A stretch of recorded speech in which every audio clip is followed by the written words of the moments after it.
नोकरी all over विदर्भामध्ये jobs नाही आहेत. तुमच्या घरी कुठला पेपर येतोय?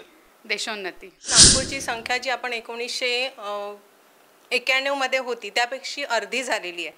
कारण एकच की सगळी जी जनता आहे ते पुणे मुंबईला आली. आणि कपिल पाटील तिसऱ्या वेळेला त्याला ओव्हर कॉन्फिडन्स आहे की मी येणारच कसे करून. विचार आहे किंवा नरेश म्हस्के साहेब यांचा कोणी विचार आम्ही करत नाही. जे नाव आहे ते दिल्लीपर्यंत पोहोचलं आहे. त्यांनी जी डेव्हलपमेंट केलेली आहे ती एकदम म्हणजे वाखाणण्याजोगी आहे. डेव्हलपमेंट म्हणजे पक्षफोडीची डेव्हलपमेंट. हिंमत आहे तर जरा करा तुम्ही, लोकांचा पहिला सेवा करा, लोकांची काहीतरी मागण्या करा, ते करा, त्याचं काहीच नाही. नमस्कार, देशोन्नतीमध्ये आज आपलं स्वागत आहे. आज आपण आलो तो विशेष कल्याणमध्ये. कल्याण लोकसभा मतदारसंघामध्ये आज नरेंद्र मोदी यांची सभा आहे आणि या सभेनंतर आपण पब्लिकच्या पण काय भावना आहेत म्हणजे जनतेच्या प्रतिक्रिया काय आहेत ते आपण पाहतोय. मावशी काय म्हणताय, तुम्हाला काय वाटतं, काय मोदी सरकार, काय सरकारच्या संदर्भात तुम्हाला काय म्हणायचं आहे, काय अपेक्षा आहेत सरकारकडून? काय नाही, घरं द्यावं, नोकरी द्यावं, तेवढं काय बोलणं येत नाही मला. कारण 2 मुली आहेत मला, मालकाला काम होत नाही, काय नाही, टेलर काम करतात, मीच काम करते ऑफिसचे सगळे. तुम्हाला असं वाटतं सरकार सर्वसामान्य माणसांकडे लक्ष नाही सरकारचं? आता काय माहीत, मला तर काहीच माहीत नाही. तुमचं काय, मुली काय करतात? एकीची झाली 15वी झाली आणि एक आता 15वीला गेली. 2 शिक्षणाला पैसा लागत असेल भरपूर. मग शिक्षण तुम्हाला असं वाटत नाही शिक्षण सरकारने मोफत करायला पाहिजे? करायला पाहिजे ना. काय अपेक्षा आहेत सरकारकडून? अपेक्षा घरं द्यावं, नोकरी द्यावं, एवढीच अपेक्षा. यांचं मत आहे की आज सर्वसामान्य जनतेला कुठेही सरकार मदत करत नाही. सरकारच्या कुठल्याही योजना सर्वसामान्यांपर्यंत पोहोचत नाही. त्याच्यामुळे सर्वसामान्य नागरिक पगार पण नाही ना. त्यामुळे सर्वसामान्य नागरिक कुठेतरी या ठिकाणी हैराण आहे, हेच चित्र दिसतं. नमस्कार, देशोन्नतीमध्ये आपलं सर्वांचं स्वागत आहे. आज आपण आलो तो विशेष म्हणजे कल्याणमध्ये. कल्याण लोकसभा मतदारसंघाचे येत्या 20 तारखेला या ठिकाणी निवडणूक आहेत आणि आज नरेंद्र मोदी हे या ठिकाणी प्रचारासाठी कल्याणमध्ये आलेत. आपण आज या ठिकाणी आलो जिथे विशेष म्हणजे विद्यार्थ्यांना शिक्षण दिलं जातं. वैद्यकीय शिक्षणाचे या ठिकाणी धडे शिकवले जातात. वैद्यकीय शिक्षण घेण्यासाठी विद्यार्थ्यांना देशाबाहेर पाठवलं जातं. काय मत आहे तुम्हाला, आपल्या देशामध्ये शिक्षण तुम्हाला वाटतं का की कुठेतरी आपला देश वैद्यकीय शिक्षणात मागे आहे म्हणून तुम्ही बाहेर देशात विद्यार्थ्यांना पाठवता? हो, आपल्याकडे कसं आहे, वैद्यकीय शिक्षण जे आहे ते फार महाग आहे. त्यामुळे आपल्याला एक ऑप्शन नसतो. तर म्हणून आपण काय करतोय की भारत सोडून, आपलं महाराष्ट्र सोडून, इंडिया सोडून आपण जे आहे ना परदेशात मेडिकल एज्युकेशनसाठी जातो आहे. पण तुम्हाला असं काय वाटतं, किती डिफरन्स आहे भारतात आणि भारताबाहेर? भरपूर डिफरन्स आहे. भारतामध्ये कसं आहे, विद्यार्थी खूप आहे, आपल्याकडे तेवढी कॉलेजेस नाही आहेत. त्यामुळे काय होतं, आपण भारताबाहेर जातो आणि जो आपण बजेट म्हणतो की आपला जो बजेटच आहे तर तो भारतामध्ये ना भरपूर महाग जातो. आणि युरोपमध्ये म्हणा किंवा आपल्या भारताच्या बाहेर जे म्हणतोय तिथे आपल्याला स्वस्तामध्ये आणि चांगलं एज्युकेशन मिळतं आहे. त्यामुळे आपण बाहेर जातोय. जर त्याच सुविधा आपल्याला भारतामध्ये मिळाल्या तर आपण बाहेर जाणार नाही. यांचं एक स्पष्ट मत आहे की भारतामध्ये वैद्यकीय शिक्षण कुठेतरी महागडं आहे म्हणून भारतीय विद्यार्थ्यांचा कल हा परदेशात जातोय, परदेशाकडे वळतोय. काय म्हणणं आहे तुम्ही, आज आम्ही तुमच्या कल्याण मतदारसंघामध्ये आहोत, काय वाटतं, काय अपेक्षा आहे तुम्हाला इथल्या स्थानिक खासदाराकडून? होणारा खासदार कोण असायला पाहिजे? होणारा खासदार कोणी असो, पण त्यांनी जे आहे, जसं आपण सामान्य जनता आहे ते सामान्य जनताच त्यांना निवडून देत आहे. तर सामान्य जनताचे जे हितकारी आहे, जसं आता सगळ्यात महत्त्वाचं जर आपण म्हटलं आहे तर एज्युकेशन हे सगळ्यात महत्त्वाचं आहे. आणि आपलं एज्युकेशन जसं आहे की थोडं स्वस्त केलं पाहिजे, सगळ्यांना त्याचा लाभ मिळाला पाहिजे. आता आपण बघितलं तर जी छोटी छोटी मुलं जी कॉन्व्हेंटमध्ये जातात ते एज्युकेशनसुद्धा खूप महाग झालेलं आहे. त्यामुळे ते जर आपल्याला बजेटमध्ये मिळालं तर प्रत्येक जनता, प्रत्येकाच्या पालकांना वाटते की आपला विद्यार्थी किंवा आपला जो मुलगा आहे, आपला जो पाल्य आहे तो व्यवस्थित शिकला पाहिजे, तो स्वतःच्या पायावर उभा झाला पाहिजे. पण बजेट जे आहे एवढं वाढलेलं आहे की कोणीही आपल्या मुलाला जे आपल्याला पाहिजे ते एज्युकेशन देऊ शकत नाही आहे. खूप महत्त्वाची गोष्ट आहे शैक्षणिक पात्रता. पाहतोय आपण विद्यार्थ्यांमध्ये कॅपॅसिटी जरी असेल तरी विद्यार्थ्यांना या ठिकाणचं महागडं शिक्षण असल्यामुळे कुठेतरी ग्रामीण भागामध्येच नव्हे तर शहरी भागामध्ये देखील शिक्षण हे खरं तर या शिक्षणाकडे प्राधान्यानं सरकारनं पाहायला पाहिजे. होणाऱ्या राजकीय परिस्थितीमध्ये याचा विचार करणं गरजेचं आहे. शैक्षणिक असो, सामाजिक असो, या उपक्रमाकडे पाहणं अतिशय महत्त्वाचं आहे. मला एक सांगा, आता इथे तुमच्या कल्याणामध्ये शिवसेना विरुद्ध शिवसेना आहे. शिंदे गट आणि ठाकरे गट म्हणजे शिवसेना फुटल्यानंतर दोघांची ही पहिली निवडणूक आहे. तुम्हाला काय वाटतं, कोण निवडून येईल ते? शिंदे गट. नमस्कार, आपण ठाणे लोकसभा मतदारसंघात आलो. या ठिकाणचं निवडणूक जी आहे 20 तारखेला आहे. काय म्हणणं आहे तुम्हाला या ठिकाणी? कोण म्हणजे राजन विचार येणार का नरेश म्हस्के येणार? काय वाटतं तुम्हाला? इकडे म्हणजे बघा, राजन विचारे किंवा नरेश म्हस्के साहेब यांचा कोणी विचार आम्ही करत नाही. फक्त म्हणजे मोदी साहेब म्हणून मोदी साहेबांचे जे कॅन्डिडेट असेल त्यांचा इकडे विचार केला जाईल. आणि नक्की जे आम्ही मत देणार आहोत ते मोदी साहेबांना इकडनं मत जाणार आहे. याची कारणं बरीच आहेत. आज आपण इंटरनॅशनल लेवलला बघितलं, आज आपण कुठं होतो ना कुठे गेलो ते मोदी साहेबांमुळेच गेलो. आज आपली म्हणजे थोडीफार म्हणजे हे आहे की बाबा महागाईवर थोडंसं कंट्रोल केलं तर म्हणजे मोदींशिवाय काही हेच नाही, पर्यायी नाही.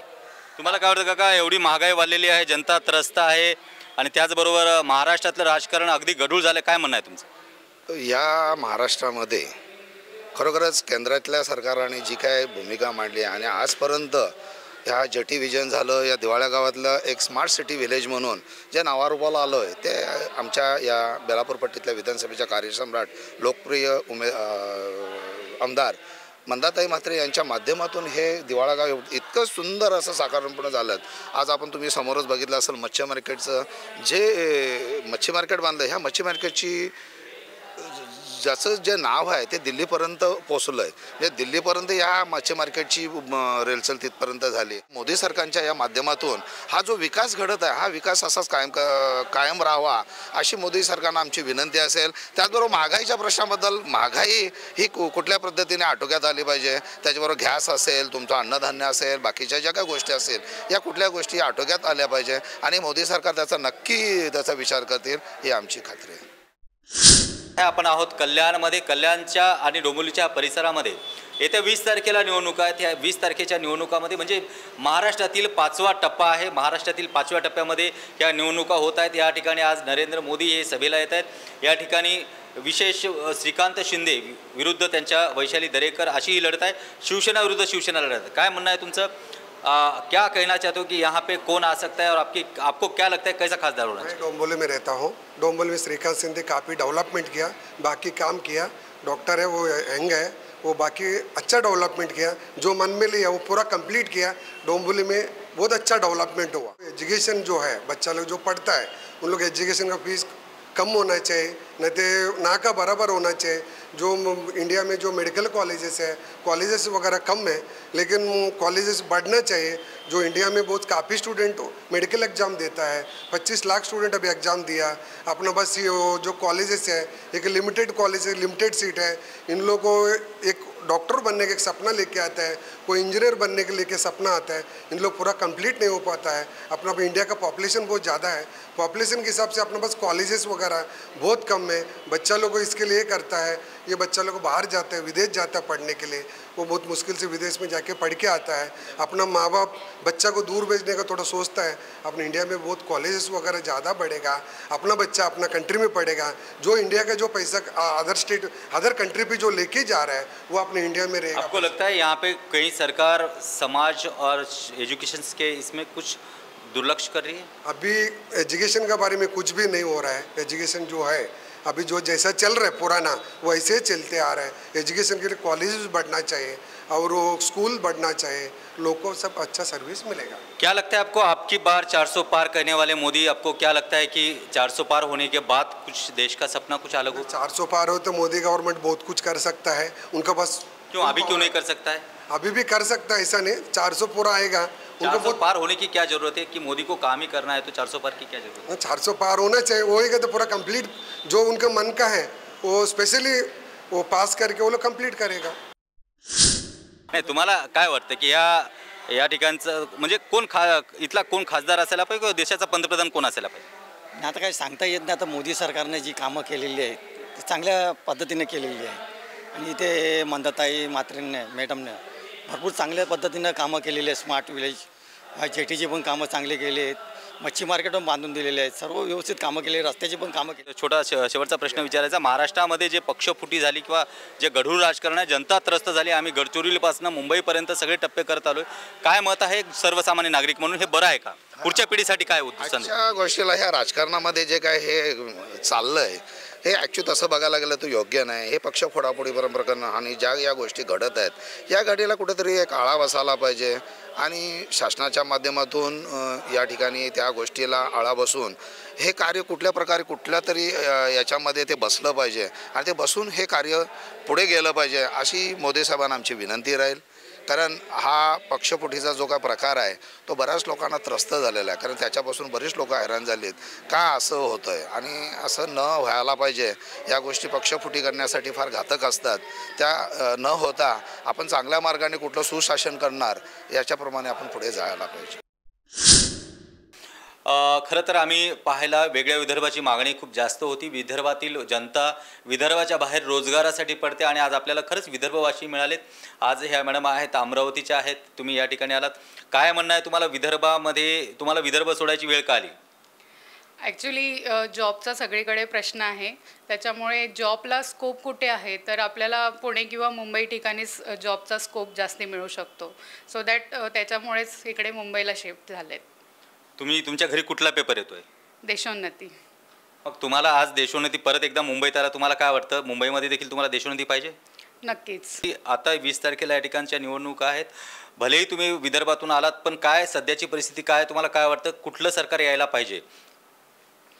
सरकारचं बोलायचं झालं तर आता सध्या तर शिंदेचंच वारं आहे, त्याच्यामुळे शिंदेच. काय तुम्हाला काय शिंदे गटाच्या काय गोष्टी आवडल्या? त्यांनी जी डेव्हलपमेंट केलेली आहे ती एकदम म्हणजे वाखाणण्याजोगी आहे. डेव्हलपमेंट म्हणजे पक्षफोडीची डेव्हलपमेंट असं नाही म्हणू शकत आपण. डेव्हलपमेंट बाकी पण झालेली आहे, जसं की आपले रेल्वे स्टेशन सुधारत आहे. रेल्वे स्टेशन हे स्टेट गव्हर्नमेंटमध्ये येत नसतात. सध्या आता न्यू जनरेशनचं बोलायचं झालं तर न्यू जनरेशनचा जो दृष्टिकोन झालेला आहे राजकारणाकडे बघण्याचा तो थोडा बदलला आहे. अगदी. मी तुम्हाला एक छोटासा प्रश्न विचारतो की हे जे गढूळ राजकारण आहे पुढच्या पिढीसाठी कुठेतरी घातक ठरणार का? काय वाटतं? चांगलंच घातक ठरणार सर. कारण आज आपण बघतो पक्ष पक्ष पक्ष हे जे जे सगळे काम करतात हे करतात. मोदी साहेबांसारखे जर आपल्याला लीडर मिळाली त्यांच्यासाठी काम करा आपण. पण हे करता करता तुम्ही पक्ष फोडीनंतर तुम्ही कुटुंबापर्यंत जाता. ते कुटुंब फोडायचं म्हणजे एका पक्षासाठी आज 30, 40, 50 वर्षापासून 2-3 पिढ्यापासून जे आपले संबंध आहेत कुटुंबाच्या नात्यातले ते अशा पक्षावरून ते फोडणं ते बरं नाही आहे. अगदी. मी तुम्हाला एक प्रश्न विचारतो काका, आता सध्या लोकसभेची निवडणूक आहे 20 तारखेला. काय वाटतं तुम्हाला ह्या निवडणुकीकडे तुम्ही कुठल्या दृष्टीतून पाहताय? आपल्याला प्रामाणिक जो पहिला काम करेल त्यांच्याकडे आम्ही जास्त महत्त्व देऊ. कारण प्रत्येकजण येतो फक्त मतापुरती. प्रत्येक घराघरी जाऊन ते लोक भिक्षा मागतात. ते आपल्याला आवडत नाही. कारण तुमची हिंमत आहे तर जरा करा. तुम्ही लोकांचं पहिला सेवा करा, लोकांची काहीतरी मागण्या करा, ते करा. त्याचं काहीच नाही. शेवटच्या क्षणाला तुम्ही येताना आम्हाला असं पाहिजे तसं पाहिजे, कोण आयत्यावर कोण आहे करणार? मला तुम्हाला एक प्रश्न विचारायचा, तुम्ही सगळे सिनियर सिटीजन आहेत. तुमचा जो काळ होता त्या काळामध्ये एसटीमध्ये खासदारसाठी आमदारसाठी सीट राखीव राहायची. अतिशय राजकारण म्हणजे राजकारण नव्हतं, समाजकारण होतं. आताचा आणि तेव्हाचा काय फरक आहे? खूप फरक. आता म्हणजे बघायला गेलं जमीन आसमानाचा फरक झालेला आहे. पहिला जी निवडणूक आली का घरोघरी किती असं बरं वाटायचं. घरोघरी असे पेंट करायचे का आम्हाला मत द्या, हे द्या. आता काय तसं काहीच नाही. आता सगळं व्यवस्थित आलं त्याच्यामुळे आणि ती शोभा लोक पाहिजे तशी दिसत नाही त्याचं. तुम्हाला काय वाटतं तुमच्या काळातलं राजकारण आणि आत्ताच्या काळातलं राजकारण किंवा काय त्यात समाजकारण होतं आणि आता समाजकारण असं काही उणीव भासतं? नाही, समाजकारण, राजकारण आणि अर्थकारण या तिन्ही गोष्टी आपल्याला ह्या इलेक्शनच्या याच्या माध्यमातून त्या येतच असतात, येतच राहणार.